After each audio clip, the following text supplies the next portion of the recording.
Welcome to Movies in the Making. In today's episode, we are going to be looking at the 2013 sci-fi thriller film Snowpiercer, originally released by CJ Entertainment and directed by Bong Joon-ho. Here, we will dive deep into the story of the production of this film.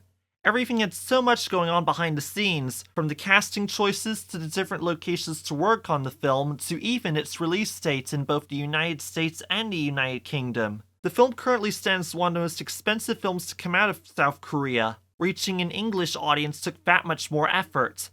So, sit back and enjoy the show. All aboard! Bong Joon-ho obtained the rights to adapt Transperceneige, the graphic novel that inspired Snowpiercer, after discovering it in a comic shop while taking a break from filming The Host, Showbox 2006. Intrigued by the concept, he read the comic non-stop, despite it only being available in Korean at the time. With the help of his friend Park Chan-wook, Bong secured the rights and funding for the project. Leveraging the success of The Host, Bong was particularly drawn to the visual potential of the story, especially the idea of a film set entirely within a moving train, with constraints being cramped, dark interiors, and a vast, frozen exterior. He also found the theme of class disparity compelling, imagining a revolution erupting from the oppressed in the train's rear. Bong's adaptation diverged significantly from the graphic novel, particularly by focusing on a full-scale revolution rather than a failed revolt, and introducing new characters and elements, such as the mysterious figure Wilford. Bong, while in Vancouver for the Vancouver International Film Festival 2010, revealed that over half of the film's dialogue would be in English, and the budget would be 3 times that of The Host. Bong mentioned that part of the film would be shot in the snow and ice, and Canada was a top contender for the filming location due to its strong filmmaking infrastructure and the involvement of Korean expats in the industry.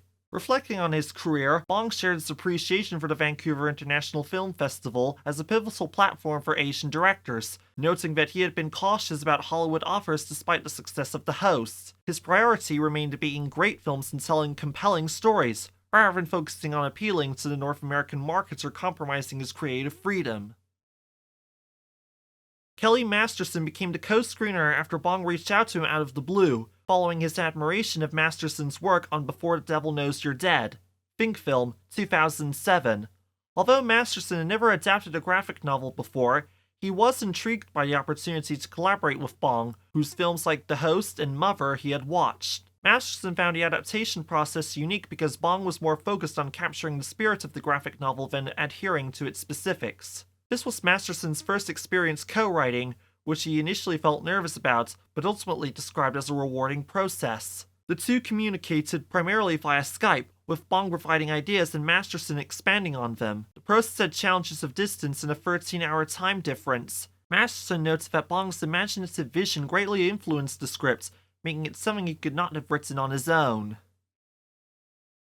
Chris Evans was cast in Snowpiercer after Bong saw Evans' work and felt he would be a perfect fit for the role of Curtis, the lead character. At the time, Evans was widely known for his role as Captain America in the Marvel Cinematic Universe, but Bong believed Evans' versatility as an actor made him a great choice for his darker, more dramatic role in Snowpiercer. Despite his established superhero persona, Evans was eager to take on the role that allowed him to explore a complex, morally ambiguous character in a dystopian setting. This marked a significant shift in Evans' career as he embraced more varied, non-action roles following his time in the MCU.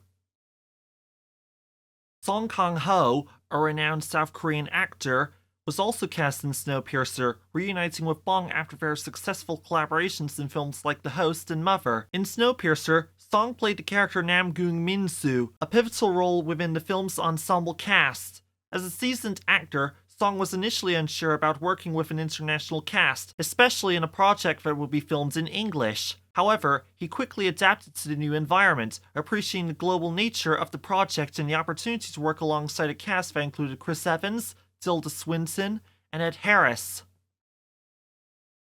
While working with Evans on set, Song was surprised by the differences in the approach to acting between American and Korean actors. He was especially taken aback by how Evans and his American colleagues had memorized the entire script before filming, a stark contrast to the Korean practice of memorizing scenes based on the shooting schedule. Additionally, Song was surprised by how concerned Evans was about not messing up a take. In Korean filmmaking, actors are often more relaxed about making mistakes during takes, but Evans and other American actors were visibly apologetic when they felt they had delayed production. This level of preparation and commitment from Evans made a lasting impression on Song, highlighting the cultural differences in acting styles between the two industries. Tilda Swinton's casting in the film came after she and Bong developed a strong connection at the 2011 Cannes Film Festival. Initially, Bong had considered John C. Reilly for the role of Minister Mason, a grotesque authoritarian character, but after their meeting, Bong then offered the role to Swinton, knowing her ability to embody such a unique, larger-than-life figure. Swinton's portrayal of Mason, with her exaggerated physical appearance and fierce loyalty to the system, is a caricature of historical political figures. The character blends bombastic elements of infamous leaders including Hitler and Thatcher, and Swinton's understanding of the grotesque nature of the role allowed her to deliver a performance that both mocked and embodied the harshness of authoritarianism. Ed Harris was the final actor to be cast in Snowpiercer, taking on the role of Wilford, the enigmatic and charismatic architect of the train system. His character is portrayed as a cult-like leader, embodying both wealth and complacency as he controls the train's engine. Harris's acting came later in the process, and once he saw the detailed world Bong had created for Wilford, he felt his work was largely done for him. With Wilford's insouciant demeanor, Harris used design and world building around him to further deepen his portrayal of the character, adding layers of mystique and power. His performance turned Wilford into a figure who balances eerie calmness with an unsettling, authoritarian presence, perfectly capturing the character's role in maintaining control over the train's class system. The film was largely shot at Barrandov Studios in Prague, Czech Republic, after Bong struggled to find a studio in Korea large enough to accommodate the massive set required for the film's train-bound storyline. Despite Bong's initial desire to film in Korea, the scale of the project necessitated the use of Barrandov Studios, one of Europe's largest film production facilities. Although about 90% of the movie was filmed on set, the Czech location played a crucial role in bringing the post-apocalyptic world of Snowpiercer to life, with additional work from a multinational cast and crew, including experts from the USA and the Czech Republic. The set design of the film was a collaborative effort deeply rooted in creating a metaphorical and practical world that mirrored the film's themes of class division and societal breakdown. The production designer, Andrei Nikvasil, approached the design with a theatrical mindset, focusing not only on the technological aspects but also on the symbolic background of the train's various cars. The train was conceived as a mishmash of different cars, each built at different times in the life of the train's creator, Wilford. The design was influenced by the luxury of old European trains like the Orient Express and by the idea of a train built with no regard for logic or scale, resulting in a space that was slightly larger than typical trains to accommodate the story's action. The different cars, from the humble back sections to the opulent front, reflected the narrative's exploration of class disparity, with the luxurious sections inspired by over-the-top, decadent spaces like private jets or Dubai hotels. The creation of specific cars of the train, such as the sauna and the engine room, posed unique challenges. The sauna car, which featured a long corridor, required careful attention to accommodate action sequences, with its zigzag layout ensuring both visual appeal and functionality. The engine car, in particular, was the most difficult to design, as it needed to blend the idea of a functioning train system with Wilford's lavish taste, ultimately resulting in the design combining mechanical elements with antique luxury. The crew worked closely with stunt coordinators and a director to ensure that the action sequences felt integrated into the confined, narrow spaces of the train, and lighting was designed to be entirely visible on screen, with no hidden lamps.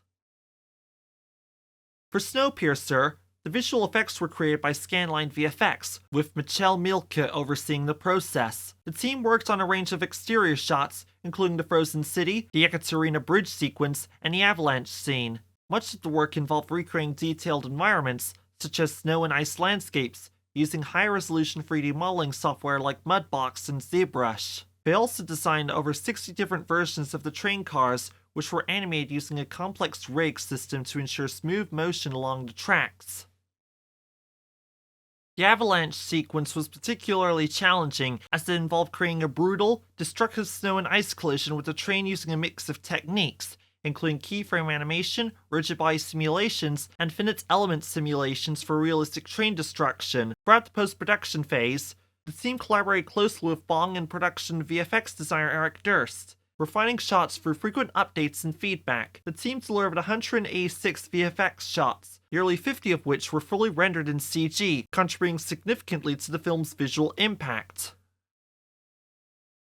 Post-production for the film was completed in Korea after the film wrapped its 72-day shoot at Barrandov Studios in Prague. Bong worked with a multinational team, including co-producer Do-ho Choi, to manage communications between the diverse cast and crew. While the film was shot with minimal use of CGI, Bong collaborated closely with cinematographer Hong Kyung-pyo to bring his vision to life through practical effects. The editing process included international involvement, with the Weinstein Company holding the final cut for the American version. Despite being financed by Korea's CJ Bong maintained creative control. Marco Beltrami became the composer for the film after proactively reaching out to Bong. Having admired Bong's work, especially Mother, Beltrami sent the director some of his music, and Bong responded with a script for his upcoming film. After singing more music that aligned with Bong's vision, the two communicated extensively, and eventually, they decided to collaborate. Beltrami's connection with Bong was fueled by a strong emotional creative resonance, and the composer was excited to contribute something original and impactful to the film. This initiative to pursue the project directly, rather than waiting for an opportunity, reflected Beltrami's unorthodox approach to his career, which often emphasizes creativity and a unique response to each film's story rather than adhering to genre conventions.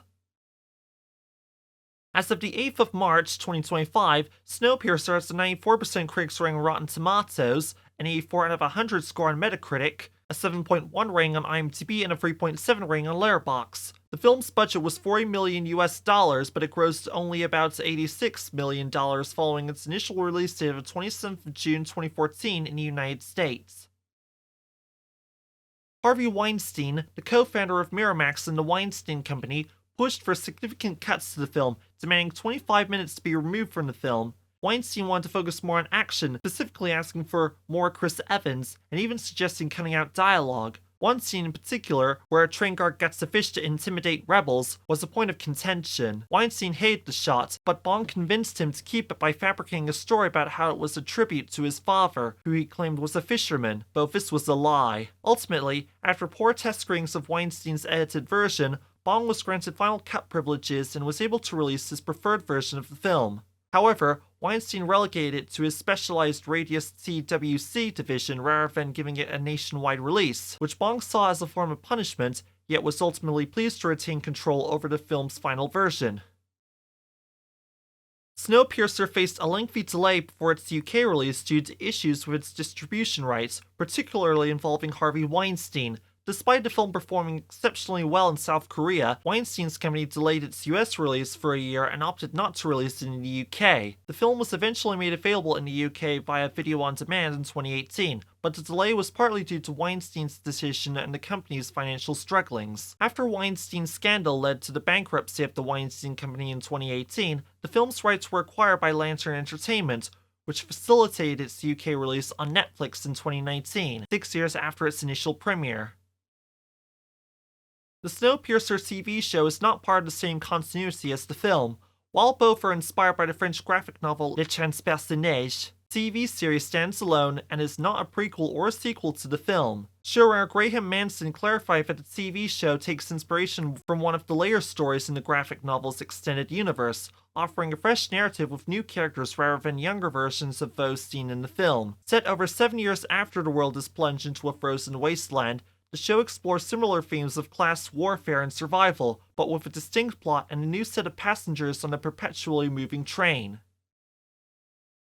And that wraps up our deep dive into the making of Snowpiercer.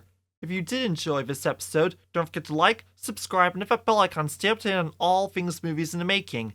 Let us know in the comments what you think of Snowpiercer, or if you have any favorite moments from that film we did not touch upon, or what films you would like to hear covered by this channel. Also be sure to check out our community page where we announce what films will be talked about by this channel each week. New posts arrive every Friday, or Saturday if we forget to post on Friday. Thanks for watching, and we'll see you all next time in Movies in the Making, where we will be talking about Wall Street, 20th Century Studios 1987, and more films to follow along the way. Tune in for more Movies in the Making as we uncover the stories behind cinema's most unforgettable films. This has been Jason Scotchmer, film enthusiast and passionate about the arts.